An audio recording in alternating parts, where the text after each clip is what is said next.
여호수아 4장 23절 24절 있습니다.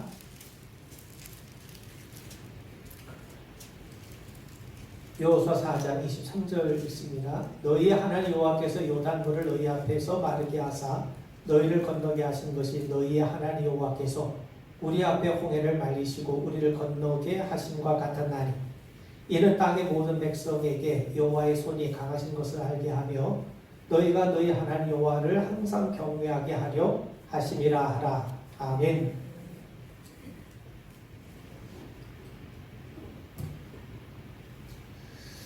예, 할렐루야.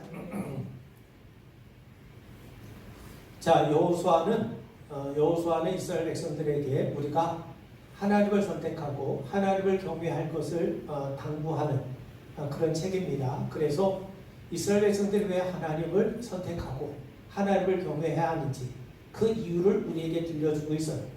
자, 동시에 하나님께서도 왜 이스라엘 백성들이 하나님을 택하고 왜 이스라엘 백성들이 하나님을 경외해야 되는가 그 이유를 또 우리에게 말씀하는데 그건 다름 아니라 하나님께서 이스라엘 백성들을 택하셨고 그들에게 이 땅을 허락하셨고 또 하나님께서 이스라엘 백성들에게 계속해서 인내하시면서 은혜를 베푸시는 분이시기 때문임을 말씀합니다. 그래서 그 내용을 좀 간단하게 살펴볼 텐데, 자, 하나님의 선택에 대한 이야기를 이 여호수아는 우리에게 들려줍니다. 우리는 마치 우리가 하나님을 택한 것 같지만 하나님이 우리를 택하신 거죠. 우리를 택하셨기 때문에 우리가 하나님을 택할 수 있게 된 겁니다. 이스라엘 백성들에게 땅을 주시기로 약속하신 분이 누구냐면 하나님이세요. 하나님께서 이스라엘 백성들을 위해 땅을 주시기로 선택하셨기 때문에 하나님께서 이스라엘 백성들을 가나안 땅으로 인도한 것 아닙니까? 자, 여러분, 왜 이스라엘 백성들이 가나안 땅을 정복해야 됩니까? 그 이유는 하나님이 그 땅을 차지하도록 이스라엘 백성들을 택해 주셨기 때문에 그래요. 그리고 하나님이 그들을 위해서 싸우고 땅을 허락해 주십니다. 자, 그런 의미에서 본다면 여러분, 이 요단강을 건너고 난 다음에 이제 그 여호수아가 누구를 만납니까? 군대 장관을 만나요. 군대 장관을 만나면서 여호수아가 뭐라고 얘기하냐면 네 신을 벗으라는 거예요. 네가 선 곳은 거룩한 곳이니까 네 신발을 벗어라. 자, 신발이라고 하는 것은요, 그 사람, 우리 보통 신발 하면 우리가 신발을 신고 여기저기 다니지 않습니까? 그렇게 보면 신발은 그 사람의 이력을 나타내요. 우리가 이력서를 쓰잖아요. 이력서에는 자기가 어떤 존재이고 자기가 어떤 경로를 거쳐왔고 자기가 무슨 일을 했고 뭘 배웠고 어떤 자격증이 있고 무슨 능력이 있는 것을 나타내는 증서가 이력서 아닙니까? 그래서 우리는 사람들을 뽑을 때 항상 이력서를 참조하게 되는데 마찬가지예요. 이스라엘 백성들에게 신발은 그 사람이 살아온 이력이에요.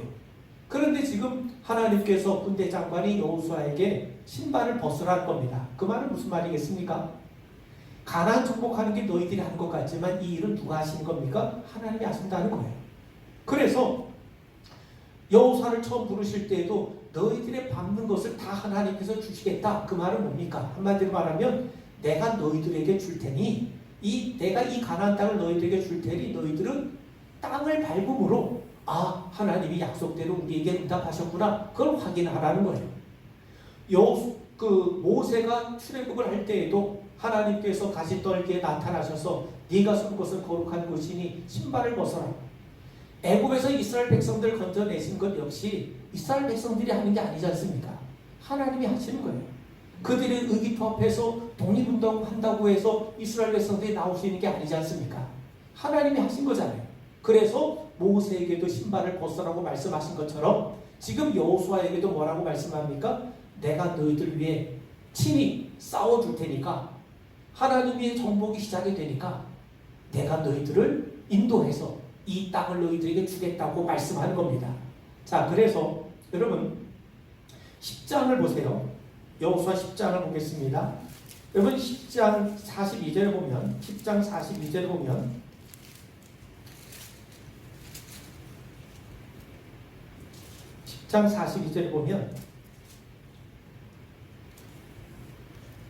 이스라엘 하나님 여호와께서 이스라엘을 위하여 싸우셨으므로 여호수아가 이 모든 왕들과 그들의 땅을 단번에 빼앗았느니라.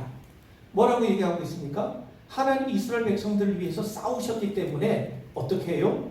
이스라엘 백성들이 승리할 수 있었어요. 그래서 승리의 영광은 누구에게 돌림이 마땅합니까? 하나님께 돌림이 마땅하죠. 자, 이스라엘 백성들이 이제 가나안을 정복해 갈 때 흐르는 요단 강물을 막으셔서 멈추게 하셔서 건너게 하신 분이 누굽니까? 하나님이세요. 뿐만 아니라 여리고를 돌기만 했는데도 불구하고 여리고 성벽이 무너지게 하신 분이 누굽니까? 하나님이세요. 아간이 하나님 앞에 범죄했을 때 그 많은 사람들 가운데에서 아간을 진법으로 잡아내신 분이 누굽니까? 하나님이세요. 원수들을 우박을 쏟게 하셔서 이 북방, 예루살렘 북방에 있는 족속들을 물리치신 분이 누구십니까? 하나님이세요. 아이론 골짜기 위에 태양이 머물러 있으므로 태양이 져야 되는데 머물러 있으므로 계속해서 이스라엘 백성들이 가난한 사람을 추격해서 승리케 하신 분이 누굽니까? 하나님이시잖아요. 그래서 모든 일은 하나님이 하신 것 아닙니까? 이게 바로 하나님께서 그들을 위해 싸워주셨다는 말입니다. 그래서 하나님께서 그들과 함께 하셨고 그들을 위해서 싸워주셨기 때문에 하나님께서 어떻게 하세요? 그들에게 승리를 안겨주신 것 아닙니까? 자, 그런 의미에서 여러분, 이스라엘 백성들의 가나안 땅을 정복한 이야기는 사실 하나님께서 정복한 이야기입니다. 하나님께서 이스라엘 백성들에게 땅을 주시기 위로 선택하셨으니까 그들을 그곳으로 인도하셨고 그들로 하여금 싸워서 이기게 하신 겁니다. 그런 측면에서 오늘 우리도 마찬가지입니다. 하나님께서 이스라엘 백성들을 정복하도록 이끌어 가세요. 뿐만 아니라 하나님께서 친히 대신 그들을 위해서 싸워주심으로 그 땅을 친히 정복할 수 있도록 역사합니다. 우리도 마찬가지예요. 하나님께서 우리에게 새 마음을 주셨어요. 하나님께서 우리에게 용서할 수 있는 마음을 주셨어요. 하나님께서 우리에게 새 생명을 주셨어요. 우리는 이러한 하나님의 도우심을 통해서 우리는 믿음 생활을 할 수 있게 된 거고 우리는 그리스도를 드러내며 증거하며 살 수 있게 된 거고 그런 마음을 주신 것 자체가 뭡니까? 하나님께서 우리 안에서 일하고 계시다는 구체적인 증거 아니겠습니까? 그런 측면에서 여러분 우리가 살아가는 현실 속에서 정말 우리가 이해할 수 없는 일들이 얼마나 많은지 모릅니다. 그러나 그런 가운데서도 우리가 순종하는 가운데 정말 지극히 작고 사소한 일 속에서도 하나님께서 우리와 함께 하시고 우리를 도우시는 그 섬세한 손길을 우리 모두가 함께 맛보고 누리게 되길 바랍니다. 그리고 두 번째는요. 하나님이 땅을 주시기로 선택하셨을 뿐만 아니라 하나님께서 백성들에게 땅을 분배하도록 그들을 인도하십니다. 자, 여러분 14장 5절을 보겠습니다.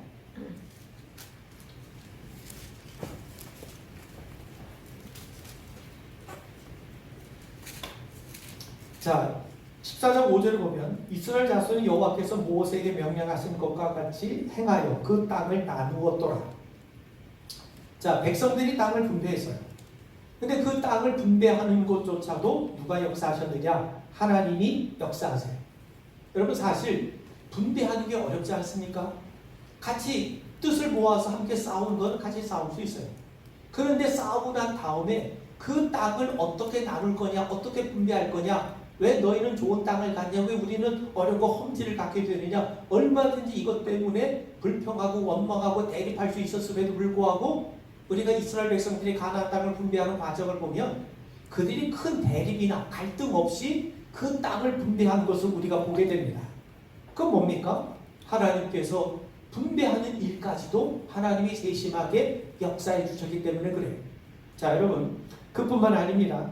20장 1절 이하를 보면 하나님께서 요단 동편 지역의 세 성읍, 요단 서편 지역의 세 성읍을 정해서 도피성을 만들게 하셨어요. 그 도피성을 지었다는 말은 무슨 말이냐면, 자, 여러분 하나님은 공의로우신 하나님이시죠.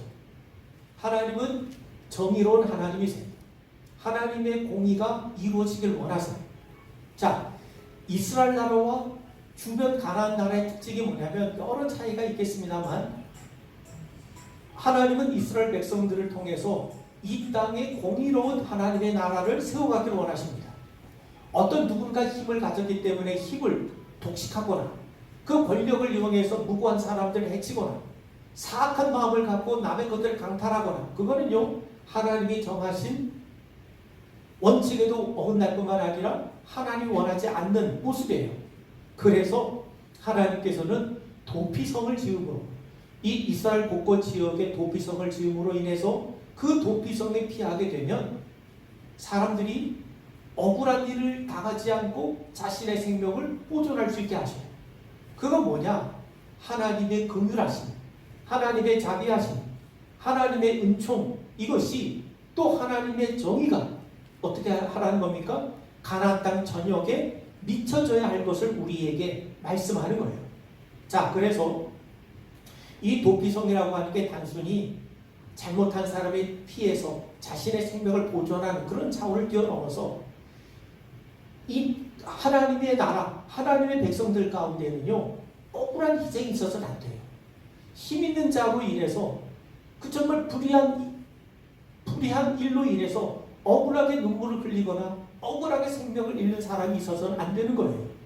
그래서 도피성을 짓게 하셔서 도피성으로 피하는 자들마다 함부로 그 사람을 잡아 죽일 수 없도록 하나님께서 법으로 막아놓으신 겁니다. 여러분, 인류 역사에 어느 누가, 물론 세상의 법에 따르면 그래도 세상에도 정의를 얘기하고 억울한 일이 없게 하려고 애를 쓰지만 실제로 그게 이루어졌습니까? 실제로 그런 일이 이루어지지 않았잖아요.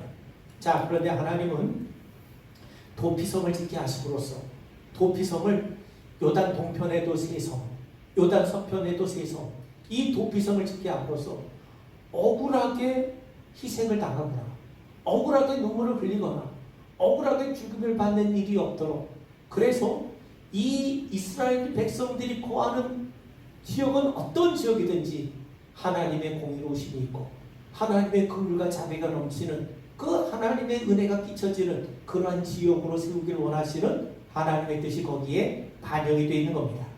그리고 마지막으로요, 우리가 생각해 볼 것은 뭐냐면, 하나님이 이스라엘 백성들에게 땅을 약속하셨고 그리고 그 땅을 분배해 주세요. 하나님은 철저하게 자신의 약속을 우리에게 지켜주신 겁니다. 자, 여러분,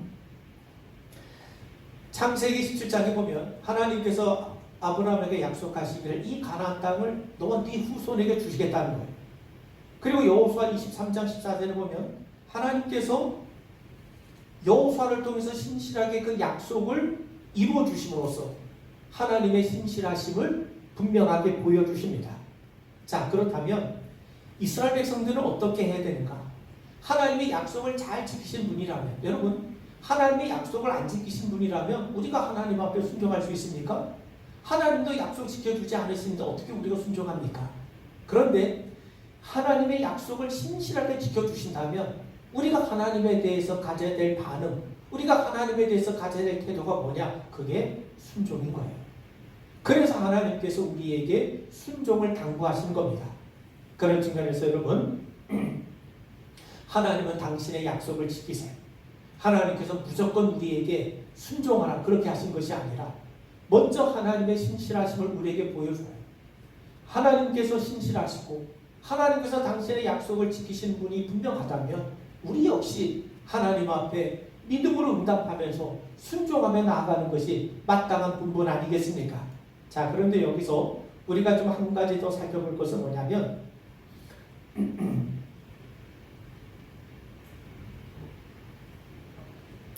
하나님께서 우리에게 약속하시는데, 그렇다면 하나님은 이스라엘 백성들에게 땅을 주시겠다고 약속된 그 땅을 주시겠다고 약속하셔서 가나안 땅을 정복하고 또 실질적으로 그 땅을 정복하게 하시지 않았습니까? 그렇다면 하나님께서 우리에게 약속하신 것은 뭔가? 이스라엘 백성들에게 가나안 땅을 약속하셨어요. 그렇다면 하나님께서 우리에게 약속하신 것은 뭔가? 하나님이 우리에게 뭘 약속하셨습니까?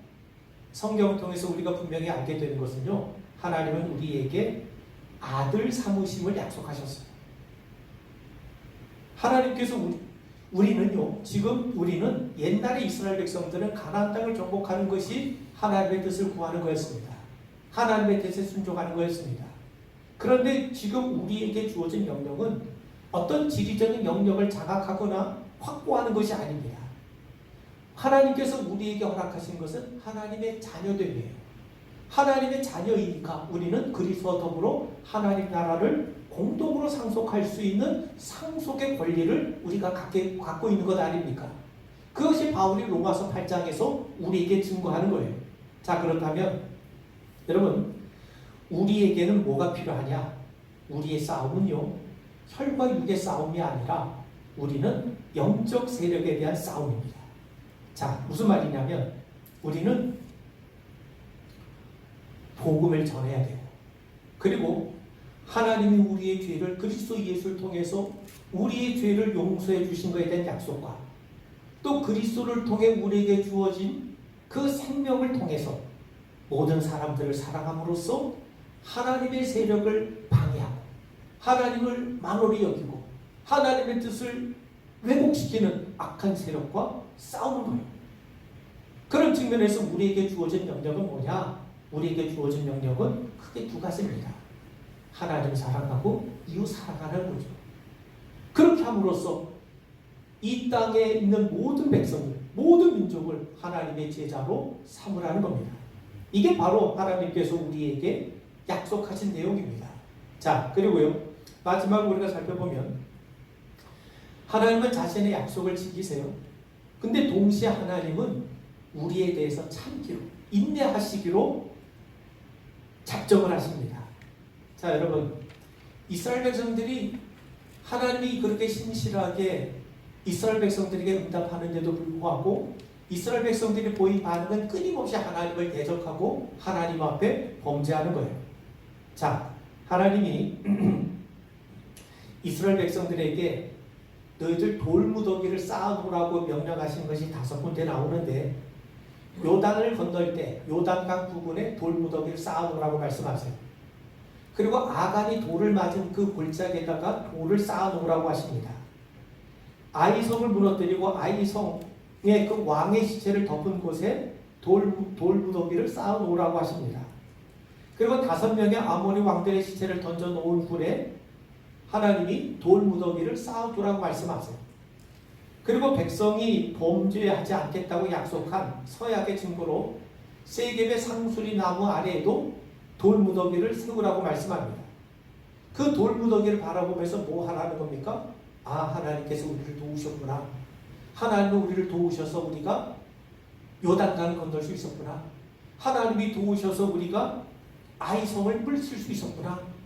하나님의 도우심으로 인해서 우리가 아간의 범죄를 발각할 수 있었구나. 하나님의 도우심으로 인해서 우리가 아모리 왕들을 이길 수 있었구나. 그래서 하나님의 도우심으로 인해서 우리가 하나님의 백성으로 하나님을 경외할 수 있게 되었구나. 그거를 생각나게 하고 그런 하나님의 자비의 은혜를 생각나게 하고 기억나게 하기 위해서 하나님께서 어떻게 하십니까? 돌무더기를 쌓아놓으라는 겁니다. 그걸 바라보면서 뭐 생각하라는 겁니까? 하나님께서 우리에게 베푸신 은혜를 기억하고 그 은혜에 우리가 감사함으로 믿음으로 순종으로 응답하라는 거예요. 자, 그런 측면에서 여러분, 우리는 이스라엘 백성들은 돌무더기를 바라볼 때마다 아, 하나님께서 우리를 자비로 대해 주셨구나. 하나님께서 우리에게 긍휼을 베풀어 주셨구나. 그 하나님의 긍휼을 생각하고 이제 우리가 범죄하는 인생이 아니라 하나님 앞에 순종하는 모습으로 살아야 되겠구나. 그거를 깨닫게 하기 위해서 하나님이 돌무더기를 세우게 말씀하시고 더 나아가서 도피성을 세우게 하신 겁니다.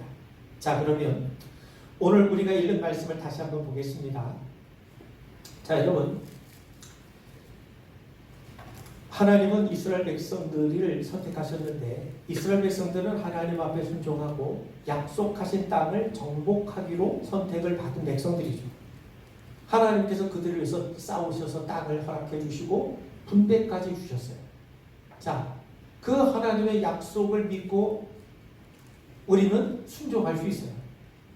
그런데 이스라엘 백성들이 순종하지 않고 오히려 불순종하거든요. 그런데도 하나님은 그들에 대해서 자비를 베푸시고 참고 인내하고 참고 계세요. 자, 그러면 오늘 우리가 읽은 말씀 다시 한번 보겠습니다. 여호수아 4장 23절 24절에 보면 왜 돌무더기를 쌓았는가? 쌓은 이유가 있어요. 이스라엘 백성들을 홍해를 건너게 하신 것과 같이 요단을 건널 때도 돌무더기 쌓게 하셨는데 그 이유가 뭐냐? 24절에 보면 두 가지를 얘기합니다. 이는 땅의 모든 백성에게 여호와의 손이 강하신 것을 알게 하며 너희가 너희 하나님 여호와를 항상 경외하게 하려 하시니라. 땅의 모든 백성이 하나님이 어떤 분이신지 알게 하기 위해서 하나님이 단순한 유목민이나 광야나 출애굽의 하나님이 아니라 하나님이 정말 온 세상을 다스리는 하나님이시구나. 그래서 모든 백성들이 이 땅에 사는 모든 백성들, 이스라엘 백성들만이 아니라 이 땅에 사는 모든 백성들이 야, 하나님이 진정한 하나님이구나. 하나님만이 진정한 능력의 하나님이구나. 그것을 알게 하고 깨닫게 하기 위해서 하나님께서 돌무더기를 쌓으라고 말씀합니다. 그리고 또 한 가지는요. 뭡니까? 너희가 너희 하나님 여호와를 항상 경외하게 하려 하시니라. 이스라엘 백성들이 하나님이 우리를 위해서 일하셨기 때문에 이 일을 이스라엘 백성들이 잊지 않고 하나님을 늘 경외하며 살아가게 하기 위해서 하나님께서 이 돌무더기를 세우게 하신 겁니다. 그런 측면에서 보면 여러분 우리도 마찬가지죠. 우리의 인생을 돌아보면 참 생각지도 못했던 하나님의 은혜가 우리 가운데 임하게 된 것을 많이 경험하게 됩니다. 우리가 막연하게 생각해서 그렇지 우리가 한번 정직하게 하나씩 우리가 한번 긴 백지 위에 적어보기도 하고 한다면 참 우리에게 베푸시는 은혜가 참 많이 있던 것을 우리가 보게 되죠. 하나님께서 그걸 통해서 우리에게 말씀하는 게 뭐냐? 다른 게 아닙니다. 하나님을 끝까지 신뢰하라는 거예요. 하나님을 끝까지 경외하라는 겁니다. 그 하나님을 드러내며 증거하며 살라는 거죠. 자, 여호수아는 바로 그것을 우리에게 상징적으로 말해줍니다. 그리고 마지막으로 보면 하나님은 자신의 영광을 위해서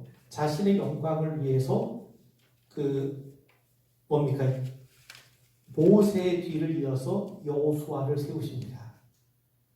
이제 여호수아가 이스라엘의 지도자가 돼요. 여호수아 4장 14절 말씀을 보면 그날의 여호와께서 모든 이스라엘의 목전에서 여호수아를 크게 하시네. 여호수아를 하나님께서 크게 세우셨어요. 자, 그런데 원래 여호수아의 이름은 호세 아니었습니까? 근데 모세는 그의 이름을 여호수아로 개명해요. 여호와는 구원이다라는 뜻입니다. 그런데 여호수아는 적으로부터 악한 민족으로부터 이스라엘 백성들을 구원하는 일을 했지만 이제 진정한 우리의 구원자이신 분이 오시는데 그분은 그리스도 예수시죠. 그분은 진정으로 우리의 모든 죄와 사망의 권세에서 우리를 건지시는 참된 구원자의 모습임을 우리에게 미리 알려주는 예표가 되는 겁니다. 네, 우리 기도하겠습니다. 하나님 아버지, 하나님께서 우리를 하나님의 자녀로 부르시고 왕같은 제사장으로 삼으신 것을 믿습니다. 우리가 싸우는 것은 혈과 육이 아니고 하나님 정말 이 악한 세력과 더불어 주님이 주신 은혜와 능력으로 능히 이겨나가는 우리 성도들 되게 하셔서 하나님께서 우리에게 허락하신 거룩한 사명 신실하게 잘 감당해 나갈 수 있도록 은혜를 더하여 주시옵소서. 예수님 이름 받들어 간절히 기도하옵나이다. 아멘.